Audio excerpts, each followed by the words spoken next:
Gusto mo ba yung mga tao na nasa paligid mo? Di ba ang buhay, isang mahabang biyahe? So ang tanong ko, sino ang traveling companions mo? Importante itong tanong na to ha. Malalaman mo kung bakit.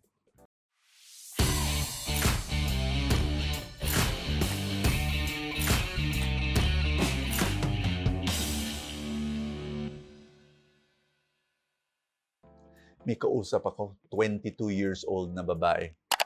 Grabe, ang lungkot ng kwento niya sa akin, yung buhay niya. 17 years old, napabarkada siya sa maling barkada. Ayun, inuman, drugs, casual sex, talagang nasira buhay niya. Buti na lang nung 21 siya. 1 year before I talked to her, ay nagbago buhay niya. Pero ito yung kwento niya. Ito yung talagang naisip ko, grabe yung kwento niya na, Brother Bo, ayoko yung mga barkada ko dati. Talagang ayoko sa kanila. No, I did not like them. Pero ewan ko ba Brother Bo, bakit lagi kong I try to please them, I try to impress them, nagpapasikat ako, pareho kami, no, nakaya ko yung ginagawa nila, na para I belong. Yung pala, ayoko sa kanila talaga eh. Alam mo kung bakit? Kasi she comes from a broken family, uhaw sa pag-ibig. Kaya naghanap ng pag-ibig sa maling paraan, sa mga maling mga tao. Kaibigan, ang ginawa niya nung 21 siya, paano siya nagbagong buhay? She took back control of her life. Na, gusto niyang ganyan ang buhay niyo, na umiinom, drugs, ganyan. Ako ayoko. No? She took back control of her life. Ano mo ginawa niya? Naghanap ng bagong barkada. Yung nakakabuti sa buhay. Nagbagong buhay. 1 year na siyang sober, kung tawagin, na hindi umiinom at hindi nagda-drugs. Ang galing ng decision niya. I want you to think about this, ha? Simple lang naman ang buhay, eh. Gusto mo ba maging negosyante, entrepreneur, magkaroon ng maliit na negosyo? Maghanap ka ng mga iba't ibang mga entrepreneurs na gusto maging successful o kaya successful na. Be inspired by them. Kwentuhan kayo, hang out with them. Makakatulong yan sa pangarap mo. Pangalawang halimbawa, gusto mo magkaroon ng strong marriage. Eto, maghanap ka ng mga ibang tao na strong ang marriages nila. Hang out with them, kausapin mo, kwentuhan kayo. Talaga, lalakas. Maybe mataas ang chances na magiging malakas rin yung marriage mo. Eto, pangatlong halimbawa ko, napakasimple. Gusto mo bang maging healthy? Na nag-exercise? Ang gawin mo ganito para matulungan ka. Hanap ka ng mga kaibigan na araw-araw nag-exercise, nag-swimming, nag-walking, nag-biking. Hanap ka ng ganun. Tapos lagi mo silang kakwentuhan. Anong tawag dyan? You are helping yourself get into that. Kasi yun ang traveling companions mo. 3 bagay na dapat mong gawin.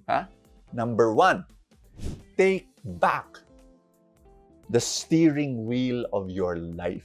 Isipin mo yan, kung kotse o bisikleta, yung steering wheel, binigay ni Lord yan. Hawakan mo, no? I-control mo ulit. Huwag mo ibigay sa barkada. Huwag mo ibigay sa kaibigan. Huwag mo ibigay sa mundo. No, you have to take control. Yun ang ebanghelyo natin ngayon. Di ba na yung mga napossessed ng demonyo, Jesus drove out the demons. Bakit? Yung mga demonyo na ang nakakontrol sa buhay. Hindi pwede. Ikaw dapat. Ikaw. You need to take back control of your life. Hold the steering wheel of your life. Number 2. Importante to, ha? You need to follow the map. Ano yung mapa mo? Si Lord. Si Lord ang mapa. Siya ang nagbibigay ng direksyon. Siya ang nagbibigay ng instruction. Sundan mo siya. Sundan mo si Lord. Pangatlo, piliin mo yung traveling companion mo. Ulitin ko yung analogy ko. Nagbabike ka. Ang sarap pag may traveling companion ka na bagay sa'yo, na pareho kayong pupuntahan, na enjoy ka. Yung hindi lagi yung nagbabago isip, pumupunta sa kung saan-saan, kung ibang direksyon, hindi. And you need to choose your peer pressure. Kailangan ikaw ang pumili. Ang peer pressure, totoo yan, real yan.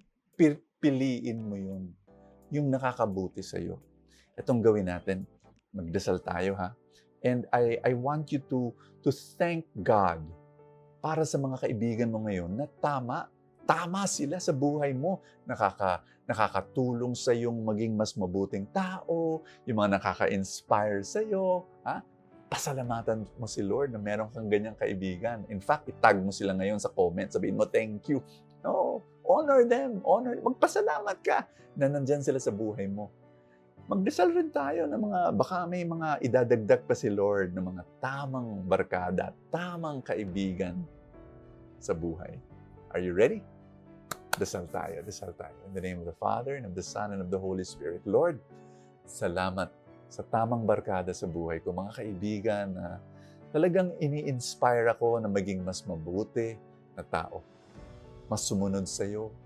Panginoon, thank you. Thank you so much, Lord. Lord, baka meron ka pang gustong idagdag.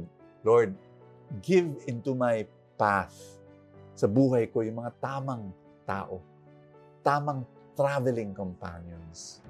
In Jesus' name, amen and amen.